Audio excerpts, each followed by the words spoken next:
আসসালামু আলাইকুম। বাংলাদেশের সবচেয়ে জনপ্রিয় সবজিগুলোর মধ্যে একটি হচ্ছে বেগুন। কিন্তু একটি পোকার আক্রমণের কারণে কৃষক দিন দিন বেগুন চাষে আগ্রহ হারিয়ে ফেলতেছে। সেই পোকাটির নাম হচ্ছে বেগুনের ডগা ও ফল ছিদ্রকারী পোকা। এই পোকা রাতের বেলা এসে বেগুনের কচি ডগা, কচি পাতা এবং ফুলে ডিম পেড়ে দেয় এবং বাচ্চা ফুটে সেই লার্ভা বা বাচ্চাগুলো বেগুনের কচি ডগায় এবং ফলে আক্রমণ করে। কচি ডগায় আক্রমণ করে সেখানে খাদ্য সরবরাহ বন্ধ করে দেয়, ফলে কচি ডগাগুলো হেলে পড়ে। এই যে দেখেন, এখানে পোকাটি কিন্তু বেগুনের যে জাইলেম রয়েছে সেটি কিন্তু কেটে ফেলেছে, ফলে উপরের অংশে খাদ্য পরিবহন হচ্ছে না, পানি পরিবহন হচ্ছে না, ফলে ডগাটি হেলে পড়েছে। এই পোকা যখন বেগুনের ফলে আক্রমণ করে তখন দেখা যায় যে বেগুনের ভিতরের সাইজগুলো খেয়ে ফেলে এবং ভিতরে পোকা এবং বীজটা পড়ে থাকে। তখন দেখা যায় এখানে ফাঙ্গাসে আক্রমণ হয় এবং বেগুনটি পচে মাটিতে পড়ে যায়। তাহলে এ থেকে আমাদের পরিত্রাণের উপায় কী? আমরা প্রথমেই জমি থেকে হেলে পড়া বা আক্রান্ত ডগাগুলো কেটে ফেলবো। ডগার যে অংশ হেলে পড়েছে তার ঠিক 1 থেকে 1.5 ইঞ্চি নিচ থেকে আমরা ডগাগুলো কাটবো, যাতে এই পোকার লার্ভা গাছের অন্যান্য শাখা পোশাকায় ক্ষতি করতে না পারে।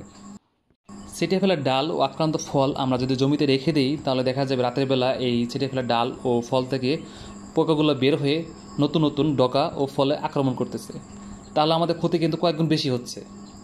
তাই আমরা এই ছিটে ফেলা ডগা ও ফলগুলো সংগ্রহ করে আমরা পানিতে ফেলে দেব, অথবা মাটিতে 1 ফিট গর্ত করে সেখানে পুঁতে ফেলবো, অথবা আগুনে পুড়িয়ে ফেলে নষ্ট করে ফেলবো।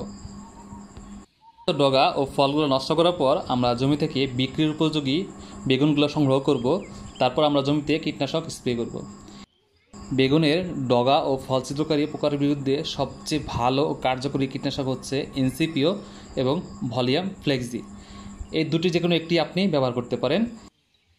ইনসিপিও বা ভলিয়াম ফ্লেক্সি এর দুটির যে কোনো একটি আপনি বাজার থেকে কিনে আনবেন। তারপর 10 লিটার পানি নেবেন এবং সেই পানিতে 5 থেকে 6 ml কীটনাশক মিশিয়ে স্প্রে করবেন। কীটনাশক স্প্রে করার সময় পুরো গাছ ভিজিয়ে স্প্রে করবেন। গাছের পাতার উপরের অংশ, নিচের অংশ সবটুকুতেই ভিজিয়ে স্প্রে করবেন, যাতে কোথাও কোনো পোকা জীবিত থাকতে না পারে।